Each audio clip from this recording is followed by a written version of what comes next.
श्री कृष्ण जन्म।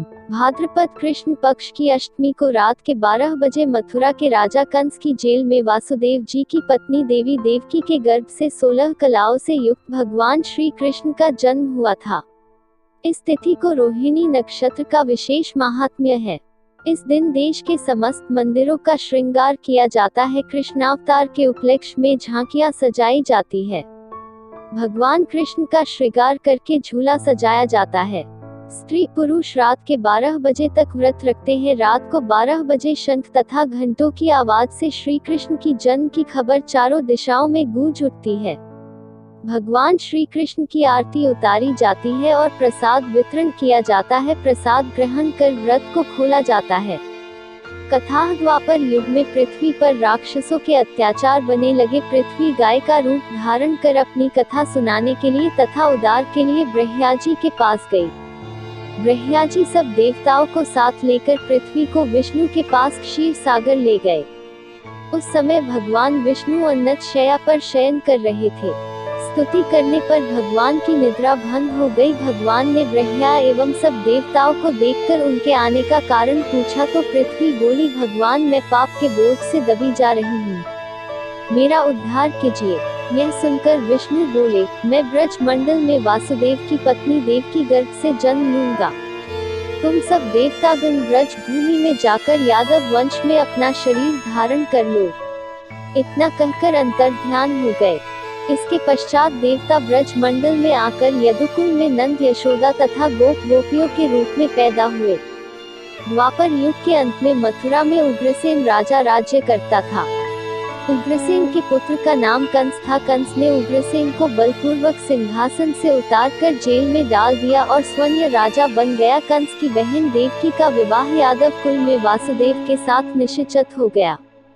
जब कंस देवकी को विदा करने के लिए रथ के साथ जा रहा था तो आकाशवाणी हुई कि, हे कंस, जिस देवकी को तू बड़े प्रेम से विदा करने कर रहा है उसका 8वां पुत्र तेरा संहार करेगा।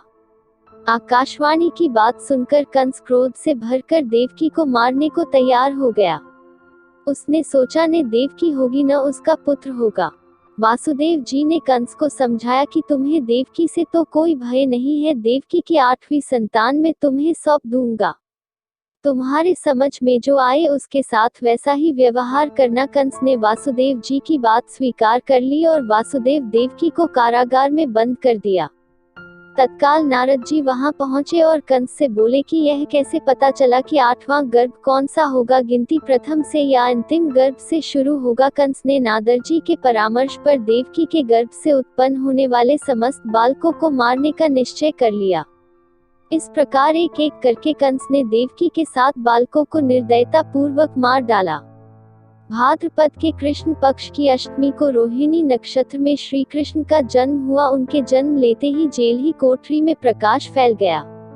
वासुदेव देवकी के सामने शंख चक्र गदा एवं पद्मधारी चतुर्भुज भगवान ने अपना रूप प्रकट कर कहा, अब मैं बालक का रूप धारण करता हूँ, तुम मुझे तत्काल गोकुल में नंद के यहाँ पहुँचा दो और उनकी अभी अभी जन्मी कन्या को लाकर कंस को सौंप दो। तत्काल वासुदेव जी की हथकड़ियाँ खुल गई। दरवाजे अपने आप खुल गए। पहरेदार सो गए। वासुदेव कृष्ण को सूप में रखकर गोकुल को चल दिए। रास्ते में यमुना श्री कृष्ण के चरणों को स्पर्श करने के लिए बने लगी। भगवान ने अपने पैर लटका दिए। चरण छूने के बाद यमुना घट गई। वासुदेव यमुना पार कर गोकुल में नंद के यहाँ गए। बालक कृष्ण को यशोदा जी की बगल में सुलाकर कन्या को लेकर वापस कंस के कारागार में आ गए। जेल के दरवाजे पूर्ववत बंद हो गए।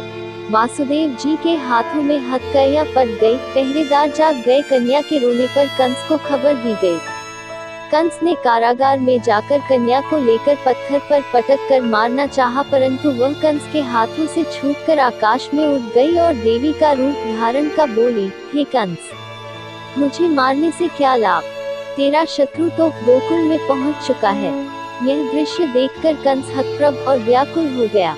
कंस ने श्री कृष्ण को मारने के लिए अनेक दैत्य भेजे। श्री कृष्ण ने अपनी अलौकिक माया से सारे दैत्यों को मार डाला।